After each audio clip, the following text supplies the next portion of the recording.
성도들 제세권 제25장 당장 떠나야 해. 목걸이 화환을 한 잠의 선교사들. 1938년 3월 11일 저녁, 오스트리아 빈 외곽의 방 한 칸짜리 자그마한 아파트에 사는 헤르미느 치엡은 자신의 새 아이를 라디오 앞으로 불러 모았다.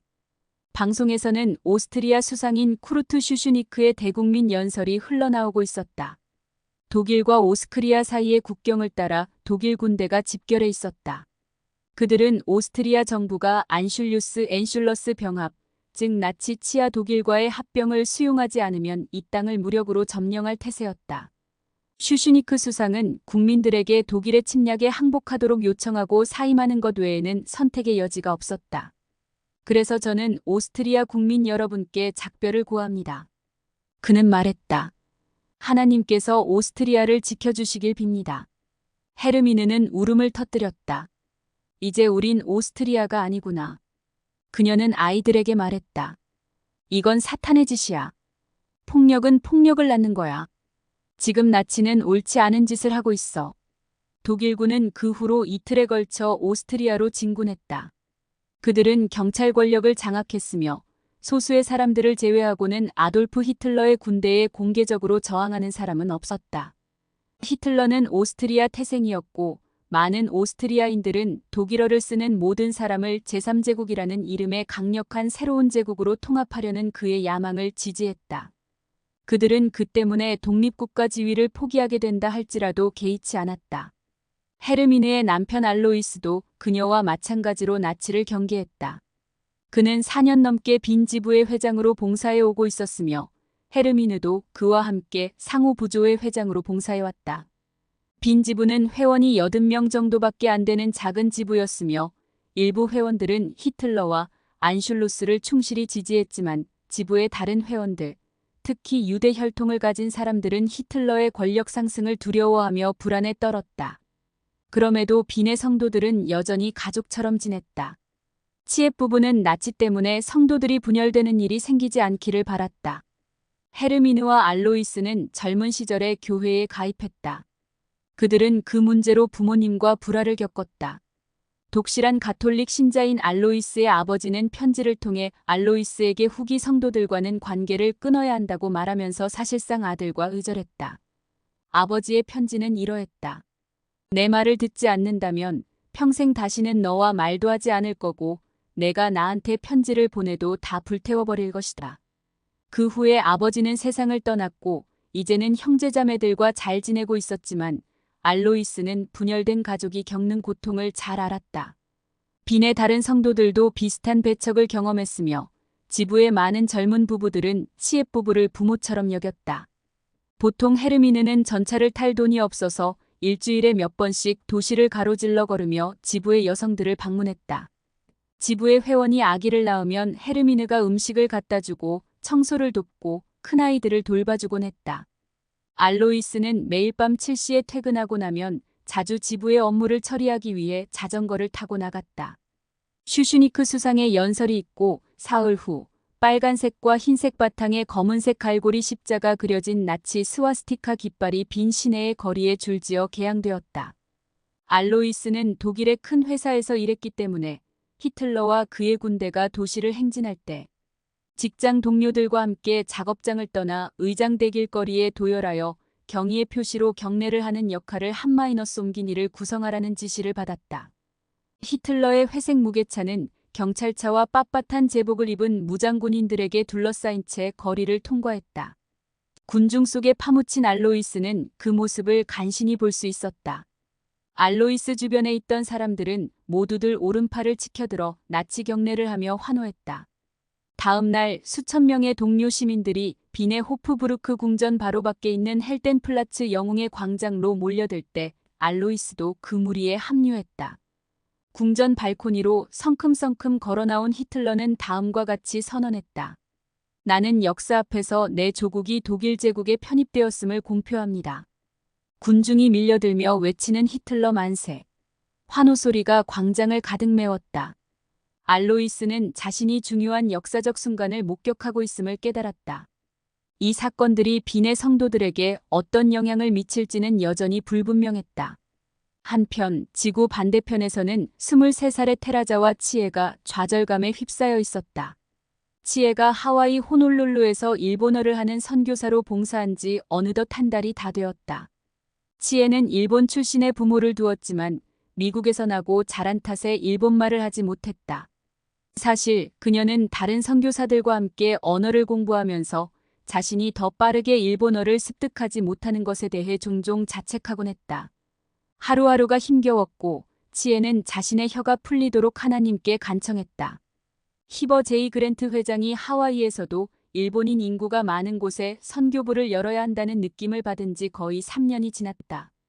그랜트 회장과 그의 보좌들은 일본인들을 대상으로 선교 사업을 재개하고자 열망하고 있었지만 일본 선교부안 전임 회장이 이를 만류했다. 그는 그곳에서 선교 사업이 성공하기에는 문화적 장벽이 너무 많다고 여겼다. 그럼에도 불구하고 그랜트 회장은 계획을 추진해 나갔고 그는 하와이의 일본어 선교부를 통해 하와이에 굳건한 일본인 지부를 설립할 수 있을 것이며 그런 후 그 일본인들이 일본에 있는 친구와 가족들에게 복음을 전할 수 있으리라고 확신했다. 1936년 11월 그랜트 회장은 역시 일본에서 선교부 회장으로 봉사했던 힐튼 로버트슨을 불러 일본어 선교부를 개설하게 했다.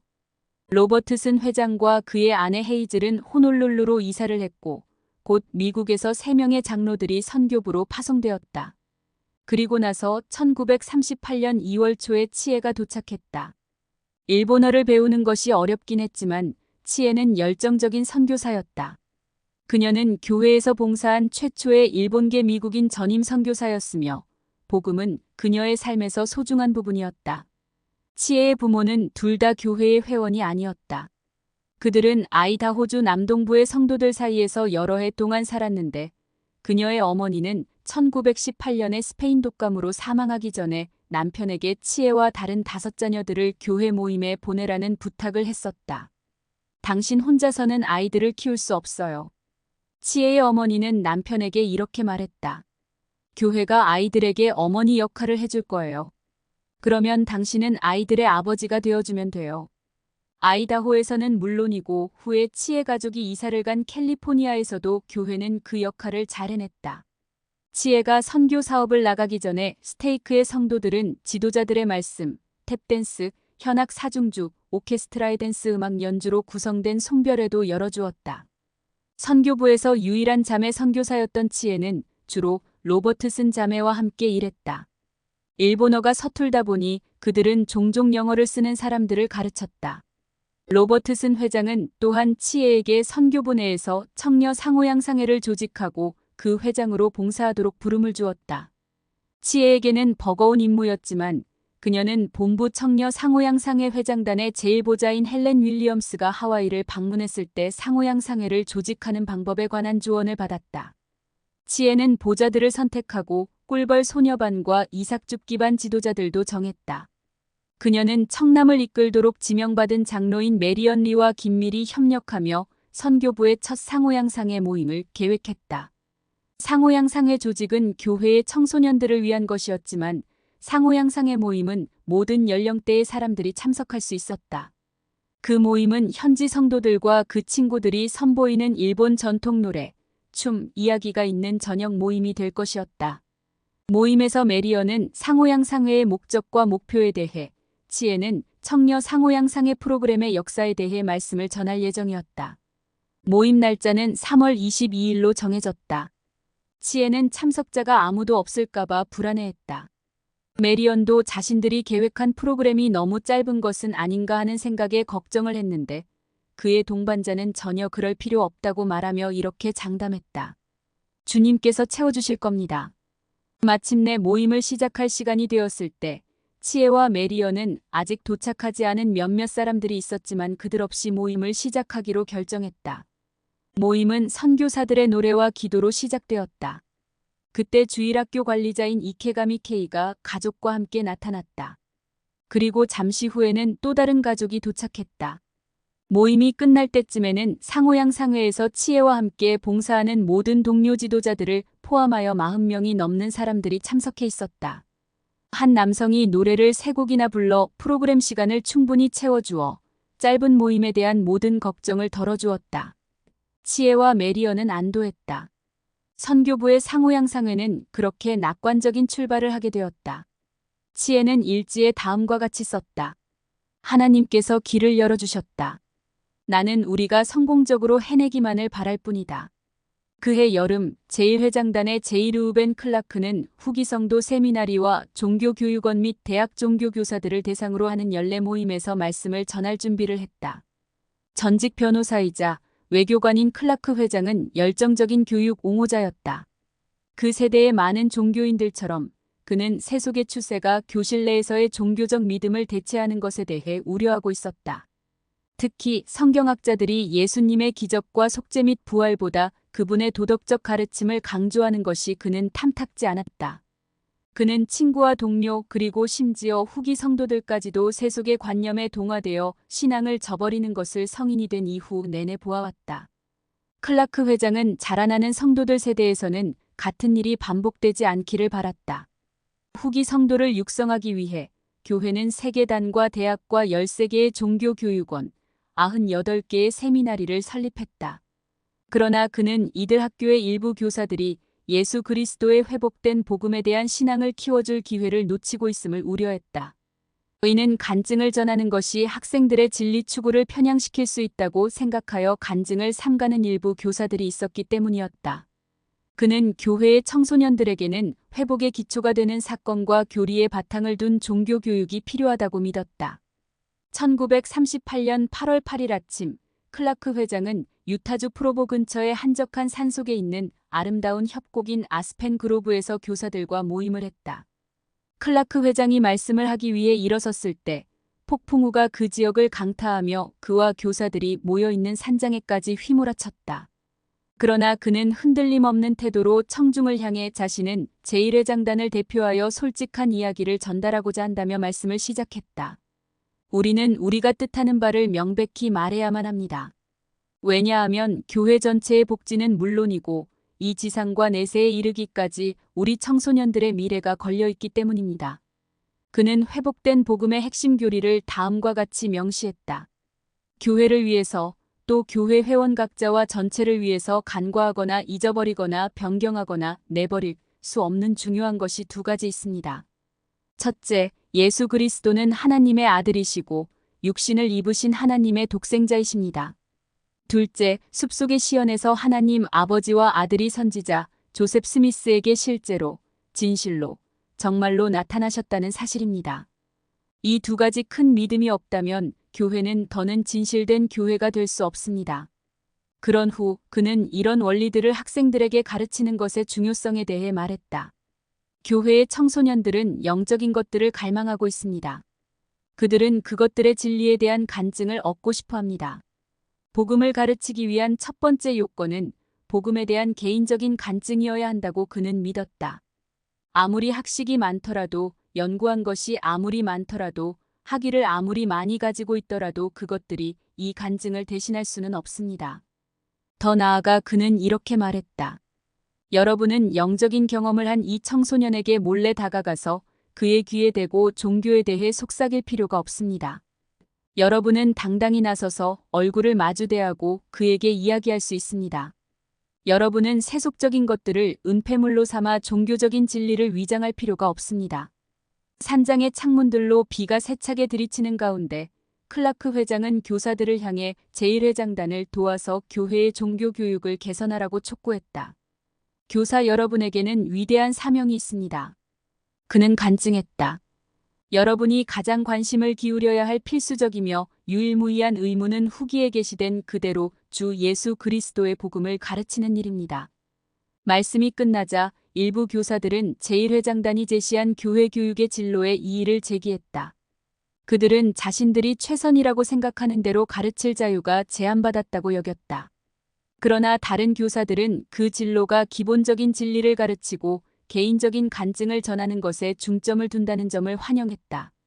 교회 교육의 총감인 프랭클린 웨스트는 클라크 회장에게 이렇게 말했다. 정말 진심으로 이 일을 추진하고 싶습니다. 제가 장담하건대 현저하고 빠르게 개선되는 모습을 보게 되실 것입니다.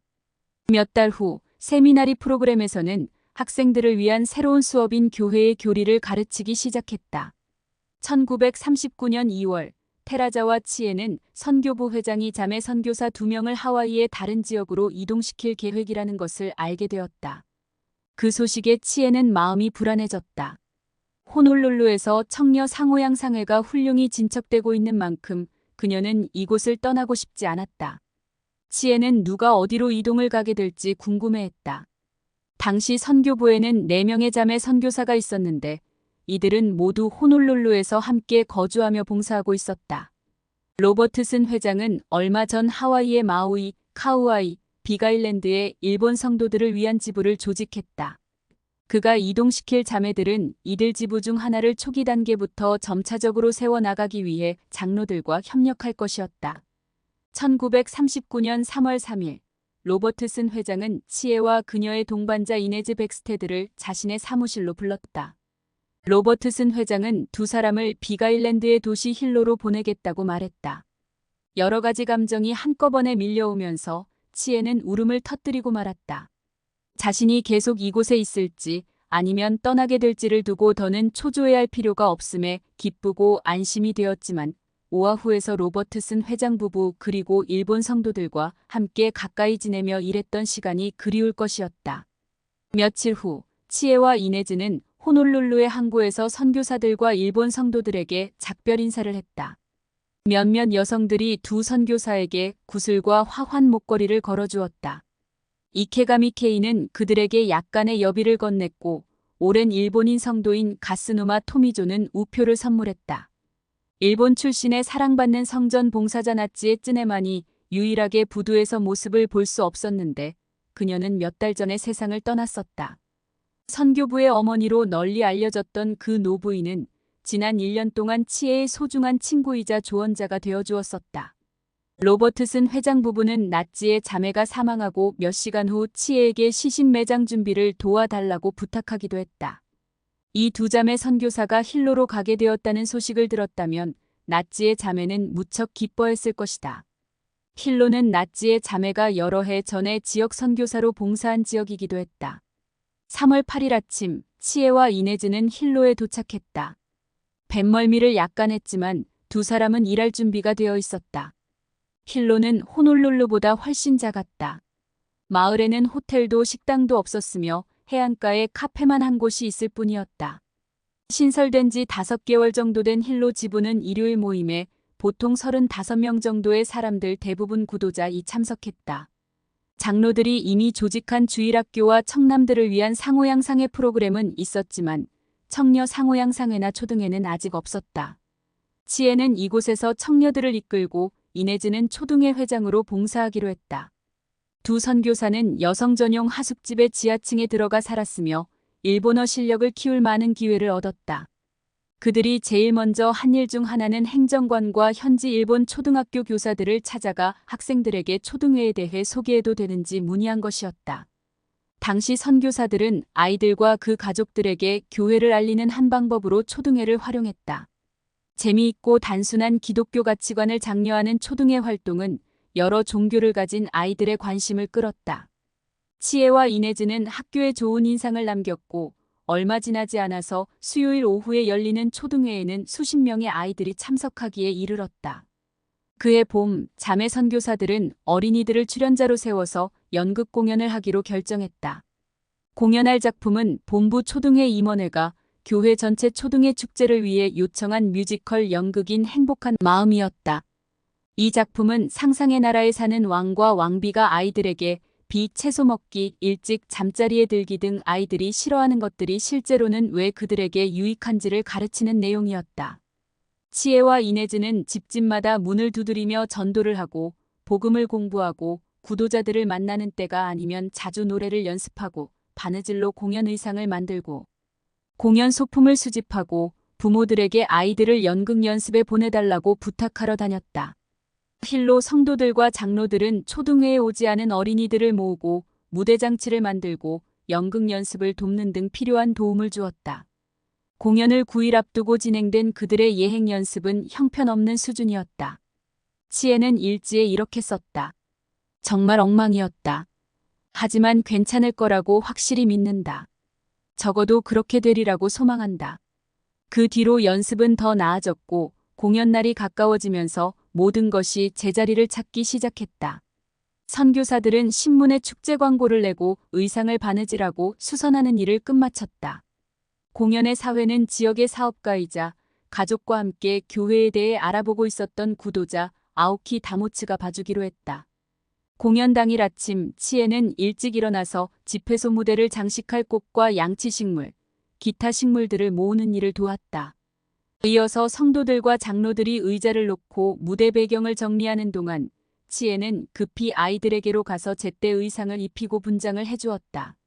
저녁 7시가 되자 공연을 보기 위해 500여 명의 관객이 모여들었다. 어린이들이 각자 제 역할을 잘 해내자 치에는 안도했다. 치에와 이네즈는 그렇게 많은 사람이 집회소에 와서 초등회를 지지해준 것이 감격스러웠다. 관객들은 뮤지컬 막바지에 어린이 출연자들이 한 목소리로 부르는 이 노래를 모두 귀를 기울여 들었다. 행복한 사람들이 사는 나라는 어디에 있나요? 여기요, 어디나 있어요. 여러분이 걸어갈 넓고 빛나는 길이 있어요. 골목길이나 오솔길로도 갈 수 있어요. 그 길이 여러분을 그곳으로 인도해 줄 거예요. 1939년 여름, 오스트리아 빈에 사는 11살의 에미치엡과 15살인 그녀의 언니 미미, 12살의 오빠 요제프는 그들의 집에서 정확히 북쪽에 있는 체코슬로바키아에서 휴가를 즐기고 있었다. 알로이스와 헤르미느 부부는 알로이스의 아버지가 돌아가신 후부터 자녀들을 데리고 몇 년째 여름마다 그곳에 있는 가족을 방문해왔다. 그들은 알로이스의 형인 하일리히와 남동생 레오폴트, 그리고 그들의 가족들과 함께 체코슬로바키아의 중부 지역에 있는 모라비아에 머물렀다. 체코슬로바키아는 오스트리아와 마찬가지로 나치 점령지였다. 안슐루스 직후 히틀러의 군대는 게르만족이 대거 거주하는 체코슬로바키아 국경지역 주데텔란트를 점령했다. 체코슬로바키아의 많은 국민들은 조국을 지키고 싶어 했지만 이탈리아와 프랑스, 영국의 권력자들은 유럽에서 또 다른 대규모 전쟁이 일어나는 것을 피하고자 그 합병에 동의했다. 그에 대한 대가로 히틀러는 더 이상의 침략은 하지 않겠노라고 협약했다. 하지만 히틀러는 겨우 몇 달도 지나지 않아서 협약을 어기고 체코슬로바키아의 나머지 지역을 모두 점령했다. 그와 같은 분쟁은 에미에게 먼 나라 이야기만 같았다. 에미는 가족과 친척들과 함께 있는 것이 마냥 좋았다. 에미는 사촌들과 어울려 경찰과 도둑놀이를 하고 근처 개울에서 물장구를 치며 놀았다. 그 여름 도중에 에미의 부모는 오스트리아로 돌아가야 했지만 에미와 그녀의 형제자매들은 체코슬로바키아에 몇 주간 더 머물렀다. 1939년 8월 31일 치엡 아이들이 점심을 먹으려고 막자리에 앉던 순간 큰아버지 하일리히가 얼굴이 벌겋게 상기된 채 방 안으로 뛰어들어왔다. 너희들 지금 가야 해. 그는 소리쳤다. 당장 떠나야 해. 에미는 혼란스럽고 무서웠다. 큰아버지는 무언가 히틀러의 계략이 실행되고 있는 것 같다고 말했다. 국경을 폐쇄하라는 명령이 떨어진 상태였고 이 마을을 지나갈 일시기차가 치엡 아이들이 빈으로 돌아갈 수 있는 마지막 기회가 될 수도 있었다. 그는 기차를 타는 것이 불가능할 수도 있지만 부모님이 있는 집으로 돌아가고 싶다면 시도는 해봐야 한다고 말했다. 그날 아침 일찍 에미와 미미 요제프는 빨래를 하기 위해 모든 옷을 비눗물통에 담가두었었다. 새아이는 서둘러 큰어머니, 큰아버지와 함께 그 옷들을 짜서 젖은 상태 그대로 여행 가방 안에 던져 넣은 후 황급히 기차역으로 내달렸다. 기차역은 제정신이 아닌 듯한 사람들로 가득했고 모두들 이 나라를 빠져나가기 위해 서로를 밀치고 있었다. 에미와 미미 요제프는 밀어닥치는 사람들 틈에 끼어 기차에 올라탔다. 그들은 곧바로 더위로 땀을 흘리는 수많은 승객들에게 둘러싸였고 에미는 숨도 제대로 쉬기 어려웠다. 열차가 노선을 따라 마을들에 정차할 때마다 사람들이 차창에 들러붙어 고함을 지르며 안으로 기어들어 가려 했지만 열차 내에는 그들이 탈 만한 자리가 없었다. 기차는 날이 저문 후에야 마침내 빈에 도착했다. 치엡 가족은 눈물을 글썽이며 가족 상봉을 기뻐했다. 그런 뒤 치엡 가족은 에미가 태어나면서부터 살아왔던 그 작은 아파트가 아닌 새로운 아파트로 갔다. 그곳은 도시 중심부의 아름다운 거리인 타보르슈트라스에 있었다. 알로이스와 헤르미느는 여러 해 전부터 성장하는 자녀들을 위해 더 좋은 집을 장만하고 싶어 했지만 적은 수입과 주택 부족 그리고 아파트 배정에 대한 정치적 통제 때문에 그렇게 하지 못하고 있었다. 그런데 안슐루스 이후 경제가 좋아지면서 알로이스가 일하던 회사의 사업이 5배나 성장했다. 알로이스와 헤르미느는 나치 정권의 공무원으로 일하는 교회 회원의 도움으로 새 아파트를 신청해서 침실 3개와 주방, 욕실, 거실이 딸린 아파트를 얻게 되었다. 새 아파트는 지부 집회소와도 훨씬 가까웠다. 예전 아파트에서는 이 시간을 걸어야 했지만 이제는 45분이면 교회로 갈 수 있었다.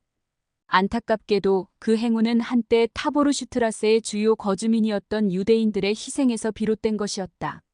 안슐루스 후 오래지 않아 나치와 그 추종자들은 유대인 사업체를 파괴하고 회당을 불태우고 수천 명의 유대인 국민들을 체포하여 추방했다.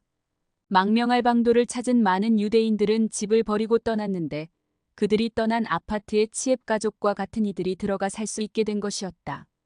그러나 그 외에 나머지 유대인들은 여전히 그 도시에 남아 있었고 그 중에는 유대인 혈통을 가진 빈지부의 몇몇 성도들도 포함되어 있었다.